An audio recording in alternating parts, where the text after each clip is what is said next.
Hello, welcome to Rolling Hills Library and our special National Coins Week program. We are glad you're with us, and we're very pleased to have today special guests from Kristen's Coin and Jewelry here in St. Joseph, Missouri.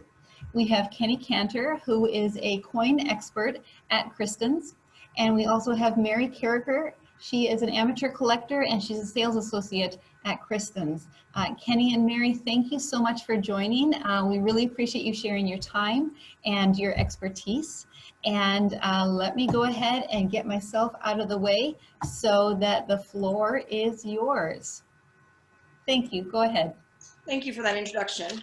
Welcome, everybody. We're really glad to have you here.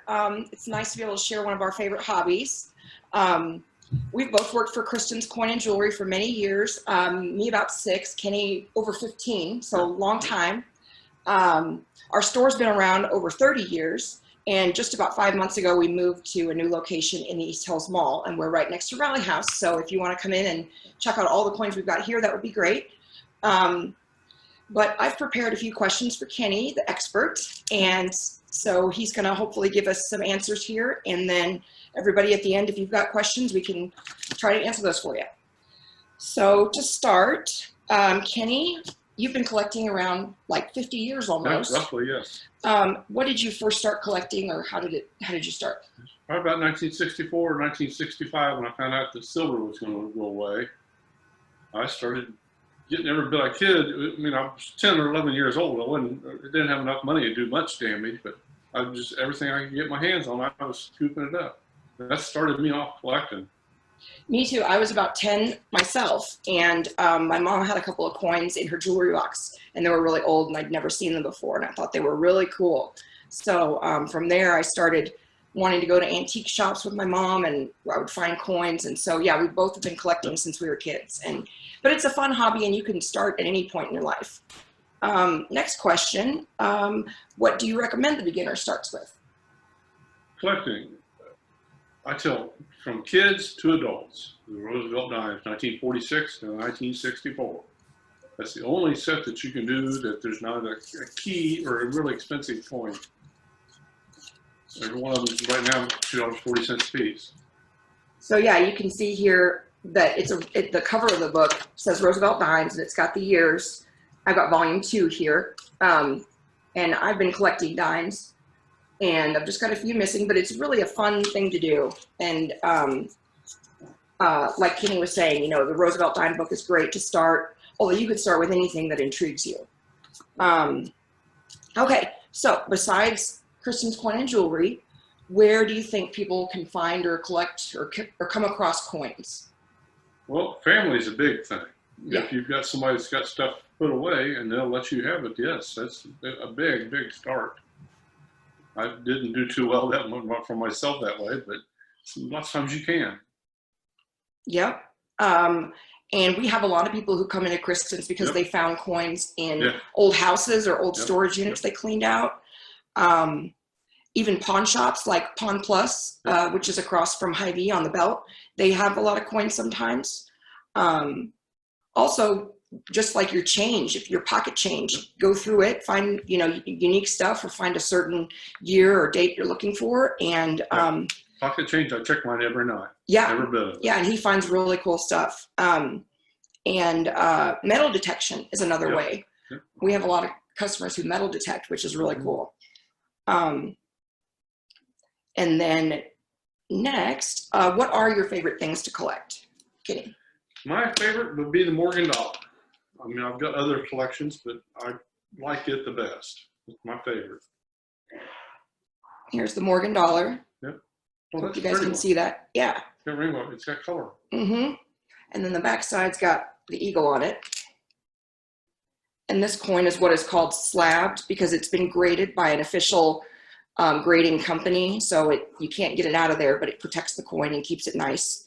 But for me anyway, I don't have many graded coins. I have mostly just loose coins. Once coin's been off to a professional grader, nobody's going to argue with you about the price of the coin. That's the nice thing. Yeah. Professionally graded and well respected mostly. Yes, very true. Yeah. Kenny, what are your favorite things about coin collecting? My favorite. Mhm. I don't know. Well, okay, let me jump in with a couple of mine. One of the things I love and probably drew me into coins. Oh, no, you go ahead. Well, if you've been searching for a certain coin for some time and you come upon it, you buy it now. You don't even think about it. Mm-hmm. You hope it's a high enough grade. Sometimes it's not the high enough grade but you can always work up if you have to. Mm-hmm. You always want to try get the best coin you can first time, because you're going to lose a little bit of money trading up. But that's true. That's true. But one of the things I like about coin collecting too, and one of the things that got me into collecting coins was all the intricate detail on the coins. Yep. And Kenny mentioned that about the Morgan dollar that we just showed, how beautiful all the details are, and how, I mean, look how pretty that her hair is, and all the details on the coin. Also the history. I mean, this coin I'm holding in my hand is from 1884. 1884. That's pretty cool. I've got another one here that's like holding history right in my hand, because it's, I don't know if you can read that date. 1801 is the date on this coin. Now in 1801, Thomas Jefferson was president. So I'm holding a coin right now that was in circulation when Thomas Jefferson was president. He could have had his hands on it. Yeah. Easily. Easily could have had his hands on this very coin.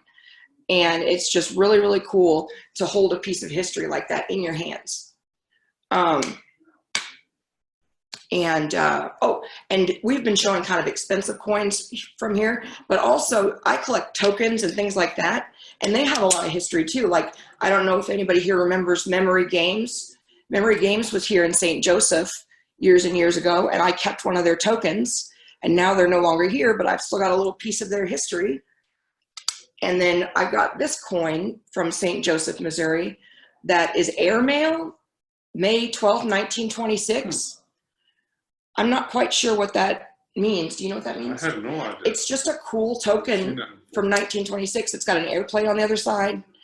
But it's just really neat to kind of collect, you know, anything that draws your interest or you find beautiful or interesting.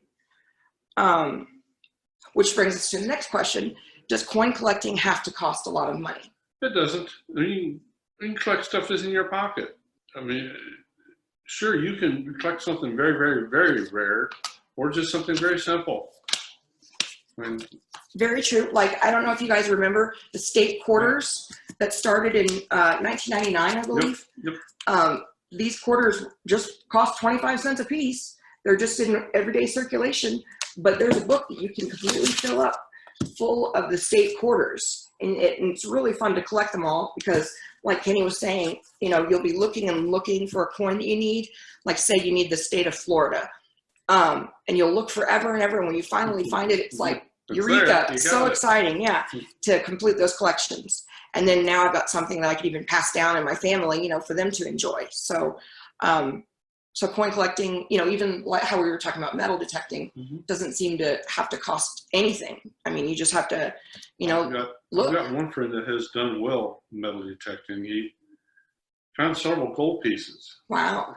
Yeah. That's awesome. They were his to keep. Yep. That is very cool.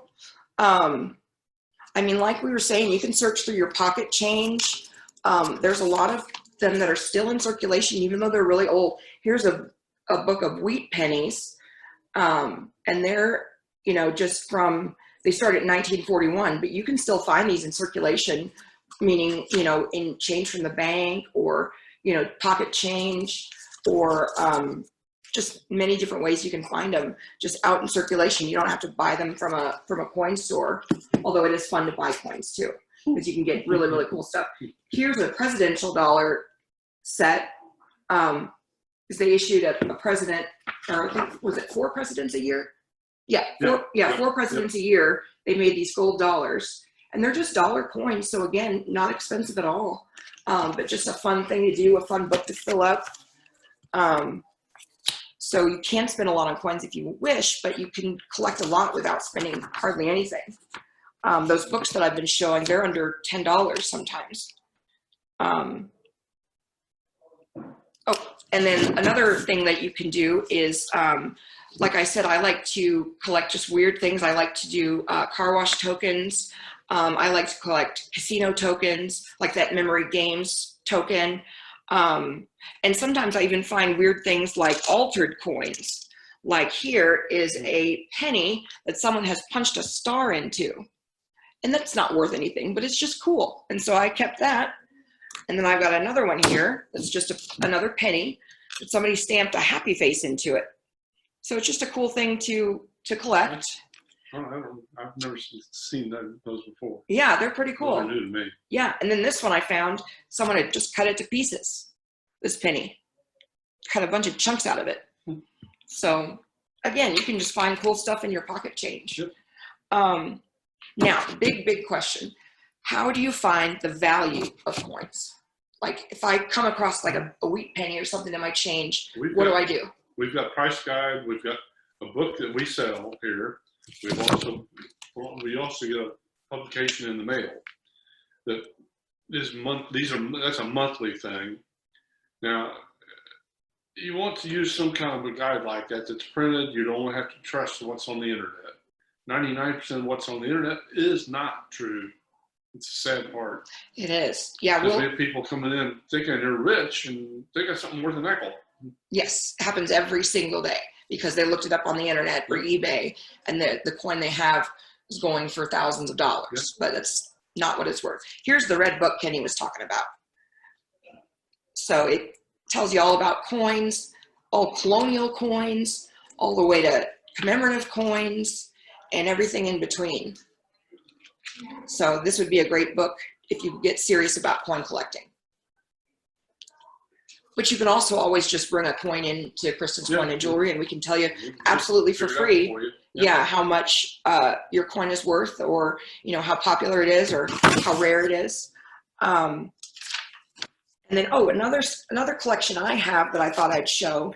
I don't know if everyone's familiar with these. These are called pressed pennies, and you'll find them at places like amusement parks or Kansas City Zoo. I know Kansas City Zoo.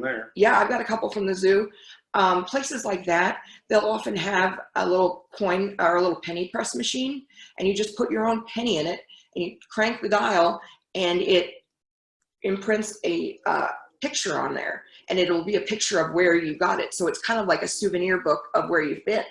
So like I've got Kansas City Zoo, I've got Daytona Beach, Florida, I've got Tampa Bay Aquarium, and the Grand Canyon, and just lots of really, really cool ones. And these, again, these cost 50 cents a piece to make a penny. And so pretty cool way to collect those as well. Kenny, any other thoughts? Not at the moment. Not at the moment. Okay. I do also have some paper money to show, just in case anyone wants to see some paper money. Here's a $3 bill. If you've ever heard the expression phony as a $3 bill, there actually used to be one. And this is I believe it's a Confederate, is it, Kenny? Yeah, let's let Kenny look at that and tell us what it is.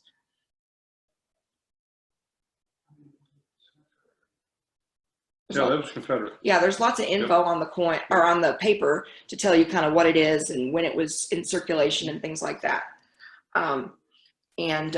So I've got some more. They're just beautiful though. If you look at the details on the pictures, like here, this is called a wood chopper note because it's got a guy and his wife, I'm guessing, chopping wood with their dog. But it's just really beautiful artwork on the bills, and that's really a lot of the time why I'll choose a bill, not because I know anything about it, but just because I found it very beautiful. So this one here, again, it's got these beautiful ladies on it. Canal Bank. That's a private bank. Mm-hmm. Yeah, it says Canal Bank, New Orleans. So I don't know how it ended up in Missouri, but it did. So pretty cool. We don't have any more questions prepped, but if anybody's got any questions or anything they want to tell us, we can open that up now. Thank you so much. That's a great introduction. I learned a lot. So folks who are with us here, and I know a few others have joined us, if you have questions for Kenny and Mary, go ahead and unmute yourself and ask your question. We'll take some time for that, so you're welcome to do so. Where can you find a professional grader to grade your coins? There's the main one would be PCGS, Professional Coin Grading Service. You have to join their company, and then you get to send in stuff to be graded by them.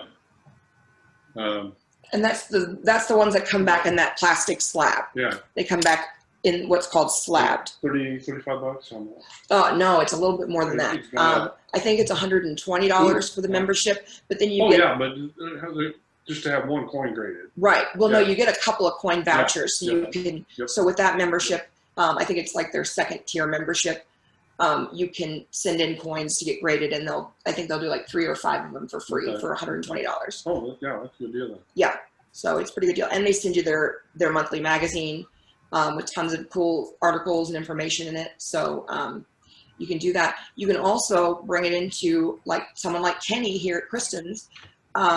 Because he can just look at a coin and kind of give you the details on it and tell you what it grades as. Now, it won't be an official grade like PCGS. Yeah. But The nice thing about having a coin grade like that is no one's going to fight you over the value or the legitimate part of the coin, whether it's real or whatever. It's just PCGS is everybody takes their word for what it is. Yeah. Good. They're known as the best. Yep. Definitely.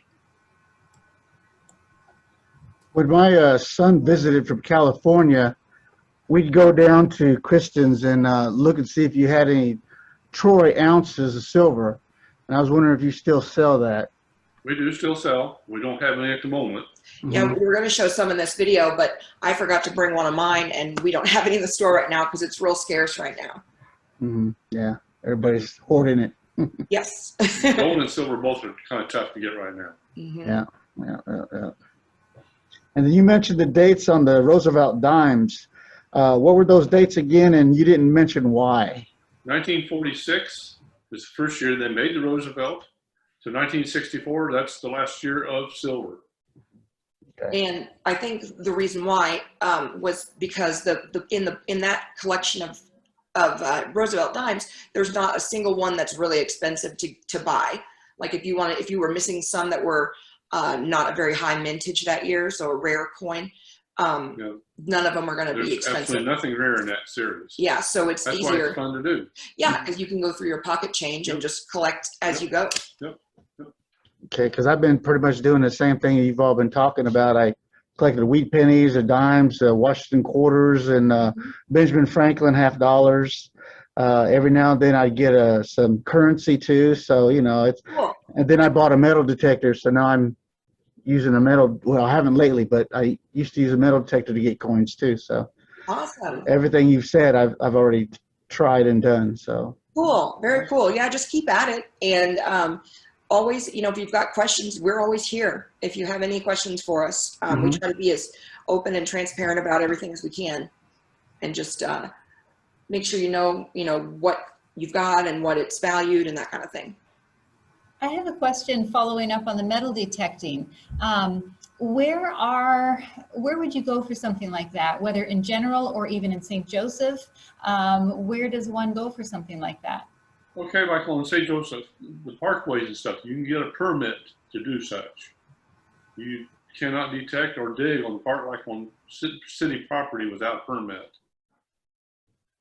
Then if somebody's got old farms and stuff where the house might have been at one time, that's a good place to look.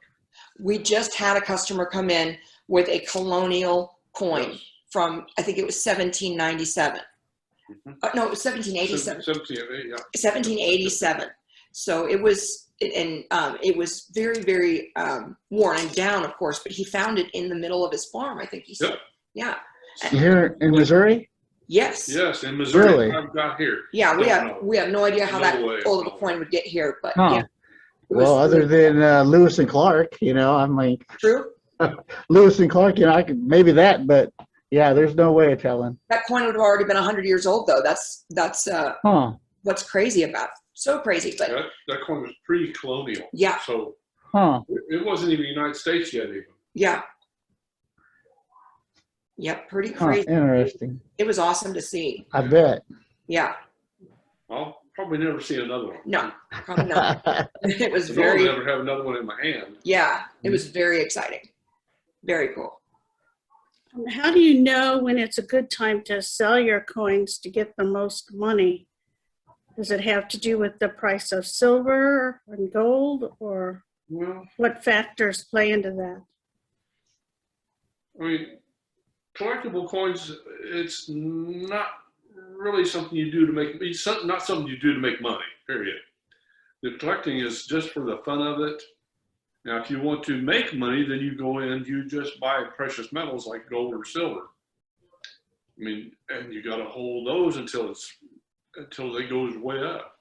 Which could take years. Yeah, it can take a Yeah. long time. Yeah. But the collecting part of it, you do not do that to make money. It's just for the hobby and the fun of owning such. Mm-hmm. Yeah, most of the time they won't consider the date. They'll just go for the bulk weight of the item that you're trying to sell.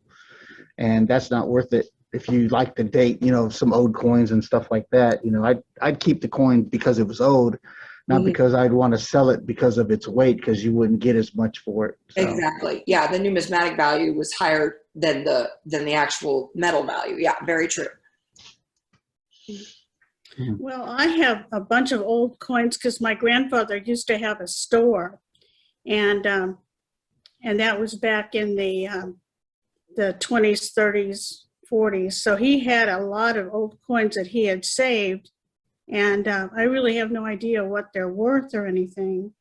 So what would be the best thing is to bring a bunch of them down there to have you look at them? Yes, we'll go through them for you. Tell you if you've got something that's, extraordinary or if it's just normal stuff. But yeah, if you've got something, you should know what you've got. If you got something really cool, just come see us. Yeah. When you show her the book again, the book would be helpful too. Yes, definitely. But I will say, Kenny taught me how to use this book, and I still struggle with it a little bit because it is very, very in depth. So I just have a little trouble sometimes finding what I'm looking for. But you can always, come in and look at our book, and you can double check what we tell you in this book and things like that. That way, you're getting, the actual correct information about whatever coin it is that you've got. We have people come in with huge boxes. I mean, huge boxes full of coins and collections and things, and we go through them. So we're more than happy to go through whatever you've got. We also have people come in and empty their pockets and let Yes, us go through. yes. People come in with their pocket change and just hand us their. Do I have anything? Yeah, and that's always fun.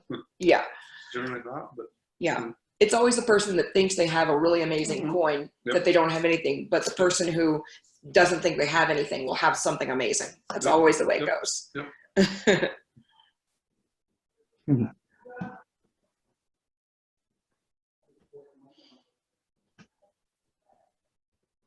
I have a question about, since we're talking about values, maybe this is a dumb question, but what would you say kind of matters more?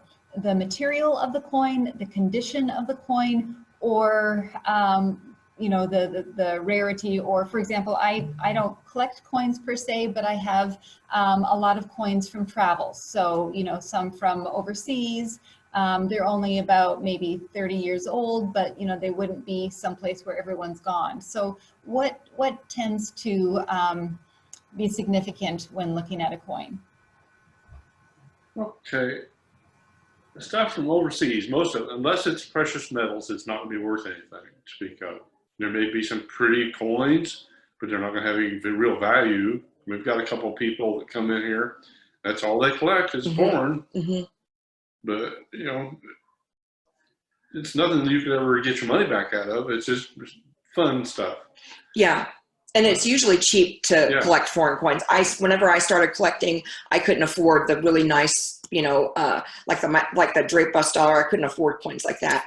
But but I started out just picking through foreign coins and finding ones I thought were pretty. And then I started trying to get all the countries, or just as many different countries as I could. You know, you just whatever piques your interest definitely is a good way to go. But then to kind of answer your question about the rarity versus the material of the coin, it depends on the coin.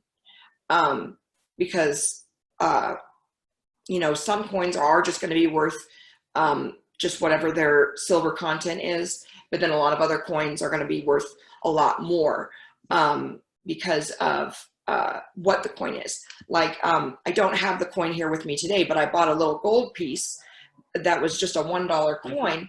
Now that weight in that gold was probably only worth like what, maybe $200 or $300. Yeah. But I paid $570 for it because it had a higher numismatic value. So you just kind of, it really depends on the coin. Can you talk a little bit about rare coins, such as double dies or, I guess, missing mint marks and stuff like that, I guess? We don't do a whole lot with that. I mean, no.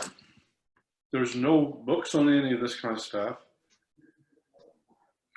Once in a while, you'll find something posted on the internet for sale. Mm-hmm. I mean, okay, you can take, for instance, the Morgan dollar. That's my favorite coin. 1878 is the first year for that coin. There's a website that is just on the mistakes and the goof ups. It's called VAM World. 1878, there's one that's called VAM 44. On the back of that coin, the eagle very strongly has 4 legs. Oh, wow. And then 5 tail feathers hanging out below the 7 tail feathers that are already supposed to be there. And there's less than 100 of those known to exist.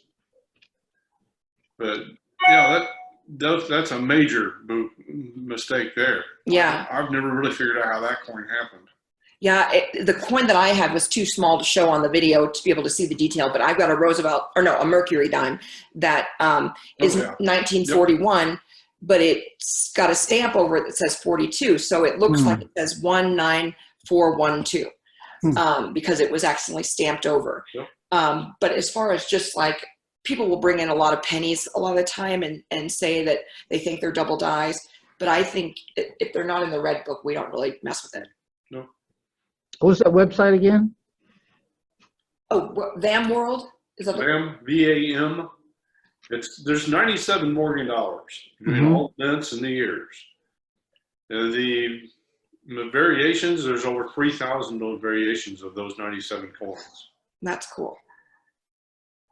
This website has beautiful photography on the coins. Okay. Are there any other websites that have anything on the rare coins and stuff like that? No, besides Vanmore? Nothing I would trust. Yeah, I wouldn't. Oh, Van World? Okay. Just 99% of it's not worth looking at. Right. I mean, it's more for information for me is what I'm looking for. See, I mean, because I don't even think I have a rare coin, you know, like that. So if it were me, I would get a subscription to the PCGS magazine. And that you'd have those numbers right at your fingertips every week. Or the magazine, what's the magazine we get? Coin World? Yeah, Coin World. Coin World magazine. Very, very good. Yeah. Their price guide is excellent. All right, thank you. Yeah. Thank you.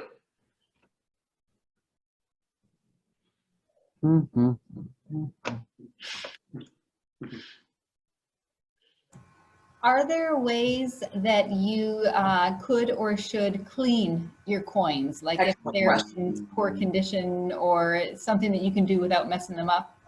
Cleaning, never. Oh, okay. A horrible thing to do. That little lady come in, well, she called about 3 years ago. She had some silver dollars. She told me the dates of them before she ever came in. Well, it was about 3 hours before she came in. She sat at home, polished every one of them before she came in. And she thought, I thought they'd be worth more if they were pretty. And pretty ruined the coins. Yeah. Yeah. Took them down to about half their value. Yeah, collectors really want the coin for what it looks like period. Nothing altered, anything like that. The patina.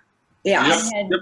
I had no idea. I guess that makes sense. It's a piece of history in many cases, and so whatever layers literally are on there is part of its story. I'm very glad you asked that question, because that was something that was very important to point out. Yes. Yeah, if anybody's got coins they want to find out about, please just come in and see us. Mhm. We're here every day, Monday through Saturday. Just come see us and ask questions about your stuff. Mhm. Doesn't cost you anything. You know what you got that way. Yep. Oh, very good information. Thank you. Thank you. I'm Thank glad you. you Thank you. guys joined. Yeah. Well, thank you so much, Kenny and Mary. This has been fascinating, both as an introduction and also the specifics that you were able to answer with those who had some experience also watching here. Again, tell us your address, where Kristen's Coin and Jewelry is. We're at 3702 Frederick, which is basically the East Hills Mall, but we are not inside the mall. We have a store on the outside right next to Rally House. Okay, terrific. Well, thank you so much for sharing your time and your expertise. We will certainly make this available for folks who weren't able to get on today, and spread the word. And we wish you well in your continued efforts there. And you may just see some of us wandering in with some questions about what we've got in our pockets, or in my case, in little Ziploc baggies. That sounds great. Sounds good. Thank you for having us. Thank you so much. Thank you, everybody, for joining us.